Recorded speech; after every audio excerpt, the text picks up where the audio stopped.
Him is a 2025 American film directed by Justin Tipping and stars Marlon Wayans and Tyriq Withers. The plot follows a young, up-and-coming NFL star who is invited to train with a charismatic pro football legend, but this trip may not be what he expected in his lifelong journey to become the GOAT.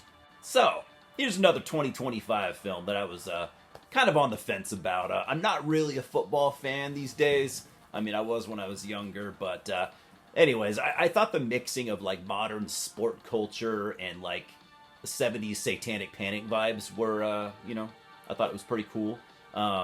So this movie actually had the working title of GOAT, which I like too, but him honestly is just as good since they both have like satanic undercurrents that suit the film.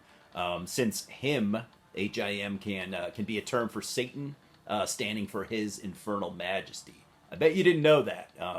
Yeah, I'm a dork like that. But so anyways, yeah, I was kind of sold with all that, thought the trailer was pretty cool, but I also thought this film was an absolute mess, now that I've seen it. So anyways, we've got Cameron Cade, a promising up-and-coming pro quarterback who many people believe has potential to be the greatest of all time. Or as they say a lot in this movie, the GOAT, which is, a reoccurring theme here with obvious symbolism. And I saw Cam as a sort of like a Christ-like figure, or more accurately, if you flip it around, Satan, I guess.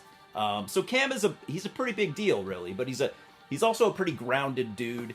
He doesn't have like the ego that you would expect, which I liked. I hate arrogance. I hate arrogant people. I don't even like arrogant movie characters unless they're funny or cool or charismatic or whatever. Cameron just really wants to honor his family and play some football. He was groomed by his dad at a young age, who kind of constantly pushed him really for his entire life, and he's constantly surrounded by expectations but also praise. But I did like him as like this kind of messianic figure. There are some clever ideas here in this film. However, these ideas weren't really pulled together the way that could have made this a really, really good film. So one night after practice, Cam is actually attacked and hit on the head by like a figure in a goat costume.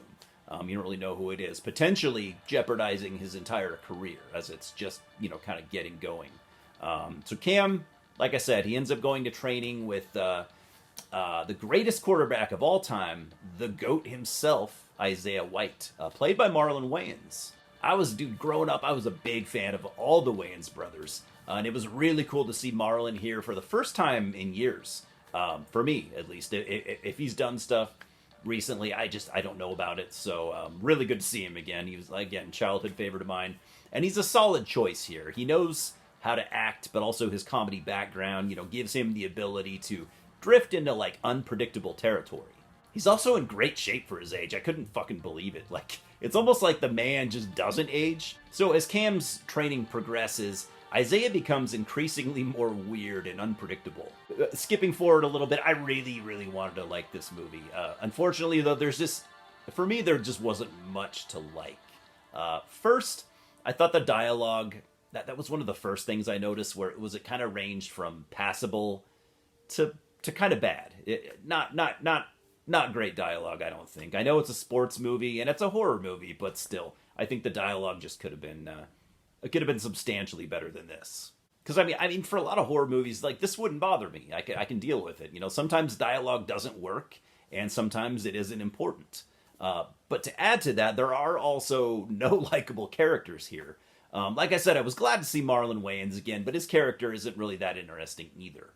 And I wasn't previously familiar at all with Tyriq Withers, our lead here, playing Cam Cade. But man, I can't say that I really want to watch anything with him after this. Sorry, dude. He kind of just reminded me of Pete Davidson in a way. No range, no emotion, just lack of acting chops. And don't get me wrong, like, I really do hate criticizing people. Like, I actually hate it. But, I don't know, sometimes it's unavoidable, I guess. But Pete and Tyriq, they can get better, and I hope they do. I'd love to see it. Guys, prove me wrong.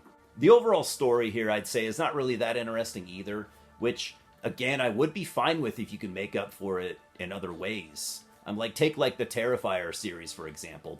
The plot is usually not really all that great or all that interesting or all that mind blowing or whatever, but we can get past it as long as we get to see, hang out with Art the Clown while he murks people. So again, though, the underlying themes, the goat analogy with a dual meaning, goat nowadays standing for greatest of all time, and the old, sacrificial goat analogy. That's kind of where the football stuff might be a little bit lost on me. But the point is, what are you willing to sacrifice to be the best? Maybe I'm not missing anything. I think that kind of is generally it. But there might be some other sports stuff in here that, again, is lost on me. So anyways, I know I've done a lot of bitching here. So what did I like about this movie? Not much. I will give some credit to Justin Tipping and cinematographer Kira Kelly for the visuals. I haven't really checked out any reviews for this, but I have, I'm aware of its reputation as being, kind of a gory visual spectacle, if nothing else. And I went in, being okay with that. But it wasn't nearly as gory as I expected, mostly just like the last 5 minutes. But we get a good decapitation scene at least, so that always makes me happy. However, it was kind of like, it was too little too late, I think is what I'm getting at. The vibrant color palette is pretty cool. This is a very colorful movie. It's a very visual movie. It's almost like a 90-minute music video. And don't quote me on that. I think I saw someone else say it online. You also get some really interesting set pieces, especially the Isaiah Washington compound. I had also heard buzz that the first 2 acts were boring. These are just some notes that I took. And I'd say that I was never really truly bored watching this. But I'd say the first 2 acts were mostly just kind of uninteresting. But not necessarily boring, so I guess I'm giving it a little bit of credit. So I'm giving him a 4.5 out of 10. I could even go for a 5 maybe. I don't know, I'll leave it at a 4.5. Even with the sports elements, I would have liked this more had it been more gory and had the satanic cult thing been used more throughout the film. I think that really could have made this a lot more interesting. I don't know, man. I think this movie will be a hard sell for a lot of people, but I'm not trying to sell it either. Best of luck to Justin Tipping on his next projects. I really mean that. Cheers, guys, and I'll see you at the multiplex.